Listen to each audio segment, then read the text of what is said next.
ಕಾಂಗ್ರೆಸ್ ಸರ್ಕಾರ ಅವ್ರ ನಿರ್ಧಾರ ತಗೊಂಡಿದೆ. CLPಗೆ ಅವ್ರನ್ನ ನಾಯಕರು ಮಾಡಿದ್ದಾರೆ. ಡಿ ಕೆ ಶಿವಕುಮಾರ್ ಸಾಹೇಬರು CM ಆಗಿ ಪ್ರಮಾಣ ವಚನ ತಗೊಳ್ತಾ ಇದ್ದಾರೆ. ರಾಜ್ಯದ ಜನತೆ ಪರವಾಗಿ ನಾನು ಶಾಸಕನಾಗಿ, ನಾನು ಅದೇ ಮನೆಯ ಸದಸ್ಯನಾಗಿ, ವಿಧಾನಸಭೆಯ ಸದಸ್ಯನಾಗಿ ಉತ್ತಮವಾದಂಥ ಆಡಳಿತ, ಜನಪರವಾದಂಥ ಆಡಳಿತ ಕೊಡಲಿ ಅಂತ ನಾನು ರಾಜ್ಯದ ಜನತೆ ಪರವಾಗಿ ಅವ್ರನ್ನ ಕೇಳ್ಕೊತೀನಿ. 3 ವರ್ಷದಲ್ಲಿ ಬೆಂಗಳೂರಲ್ಲಿ ಏನು ಮಾಡಿದ್ದಾರೆ ಅಂತ ನೋಡಿದ್ರೆ ಅವಾಗ ಗೊತ್ತಾಗುತ್ತೆ. ಟೀಕೆ ಟಿಪ್ಪಣಿ ಇವಾಗ ಆಗೋವಾಗ ನಾವು ಏನೋ ಇದು ಪಡ್ತೀವಿ ಅನ್ನೋದು ಬೇಡ. ಬಟ್ ಖಂಡಿತವಾಗ್ಲೂ ಈ ಮುಂಗಾರು ಅಧಿವೇಶನದಲ್ಲಿ ಕೂಲಂಕುಷವಾಗಿ, ಯಾಕಂದರೆ ಆಲ್ರೆಡಿ ಈಗ 4 ಬಜೆಟ್ ಮಂಡಿಸಿದ್ದಾರೆ ಸಿದ್ದರಾಮಯ್ಯ ಸಾಹೇಬರು. ಇನ್ನಿರೋದು ಒಂದೇ ಬಜೆಟು. 2028 ಮಾರ್ಚಲ್ಲಿ ಬಜೆಟ್ ಏನು ಮಂಡಿಸ್ತಾರೆ, ಎಲೆಕ್ಷನ್ ಬಜೆಟ್, ಅದು ಲೆಕ್ಕಕ್ಕಿಲ್ಲ.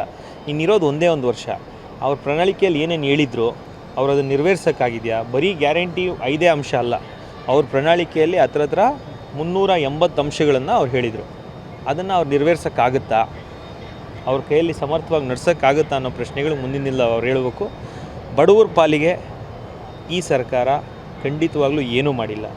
ಗ್ಯಾರಂಟಿ ಬಡವರ ಜೀವನ ಬದಲಾಯಿಸುವಂಥ ಯೋಜನೆ ಅಲ್ಲ. ಬಡವರ ಜೀವನದಲ್ಲಿ ಬದಲಾವಣೆ ತರುವಂಥ ನಿಟ್ಟಿನಲ್ಲಿ ಏನಾದರೂ ಮಾಡಲಿ ಅಂತ ನಾನು ಹಾರೈಸ್ತೀನಿ. 2028ಕ್ಕೆ BJP ಸರ್ಕಾರ ಬರುತ್ತೆ.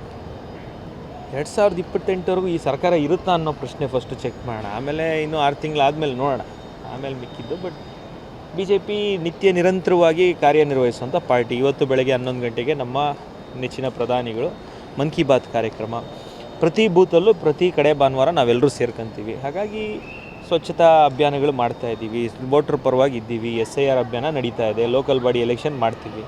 ಕಾರ್ಯಕರ್ತರ ಜೊತೆ ನಾವಿರ್ತೀವಿ. ಎನಿ ಟೈಮ್ ಎಲೆಕ್ಷನ್ ಬಂದರೆ BJP ಸುಸಜ್ಜಿತವಾಗಿದೆ.